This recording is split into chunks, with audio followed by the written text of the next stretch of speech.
मध्य प्रदेश प्राथमिक शिक्षा पात्रता परीक्षा पे पेपर लीक की बात प्रोफेशनल एग्जामिनेशन बोर्ड ने मान ली है। मार्च 2022 में हुए इस पेपर लीक कांड में ज्योतिरादित्य सिंधिया के करीबी मंत्री गोविंद सिंह राजपूत का नाम जुड़ गया है। बोर्ड ने साफ किया कि पेपर मंत्री गोविंद सिंह राजपूत के कॉलेज से ही आउट हुई थी। इतना ही नहीं, मंत्री राजपूत के सागर स्थित Gyanveer institute of management and science college को ब्लैकलिस्ट भी कर दिया गया है। बोर्ड के चेयरमैन मलय श्रीवास्तव ने कहा कि सागर के ज्ञानवीर इंस्टीट्यूट को आगे कभी भी परीक्षा सेंटर नहीं बनाया जाएगा। ज्ञानवीर इंस्टीट्यूट के साथ ही ग्वालियर के सर्वधर्म महाविद्यालय को भी अब कभी परीक्षा सेंटर नहीं बनाने की बात कही गई। चेयरमैन श्रीवास्तव ने बताया कि गड़बड़ी की रिपोर्ट एमपी नगर पुलिस को सौंप दी गई है। शुरुआती रिपोर्ट में इन दोनों कॉलेजों के अलावा 5 अभ्यर्थियों की भूमिका जांच के घेरे में है, जिसके बाद इनके खिलाफ भोपाल के एमपी नगर थाने में एफआईआर दर्ज कर ली गई।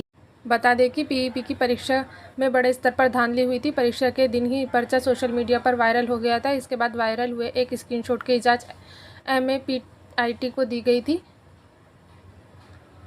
MAPIT ने अपनी जांच में कहा था कि रोल नंबर 23165920 के जिस परीक्षार्थी का पर्चा वायरल बताया गया है, वह परीक्षा में सोच समझकर संगठित तरीके से सेंधमारी है। जिस सिस्टम का यह स्क्रीनशॉट है, वह परीक्षा दे रहे स्टूडेंट के सिस्टम से सीधे नहीं लिया गया। एग्जाम सेंटर के सिस्टम में ही सेंधमारी कर उसे बाहर से संचालित किया जा रहा था। MAPIT ने अपनी रिपोर्ट व्यापम को दे दी थी, लेकिन अब तक व्यापम ने जांच की बात कहकर रिपोर्ट सार्वजनिक नहीं की थी। पेपर लीक कांड में मंत्री का नाम सामने आने के बाद प्रदेश की राजनीति गर्म हो गई है। विपक्ष ने शिवराज सरकार पर चौतरफा हमला बोला है। कांग्रेस मीडिया विभाग के अध्यक्ष के मिश्रा ने मंत्री गोविंद सिंह राजपूत से इस्तीफा मांगा है।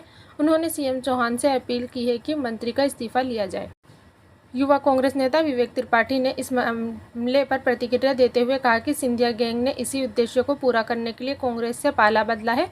कमलनाथ सरकार के दौरान उन्हें घोटाले के मौके नहीं मिल रहे थे, इसलिए उन्होंने जनादेश को बेच दिया। अब वे शिवराज गैंग के साथ मिलकर घोटाले कर रहे हैं। प्रदेश का युवा आने वाले समय में इन घोटालों बाजों को सबक सिखाएगा।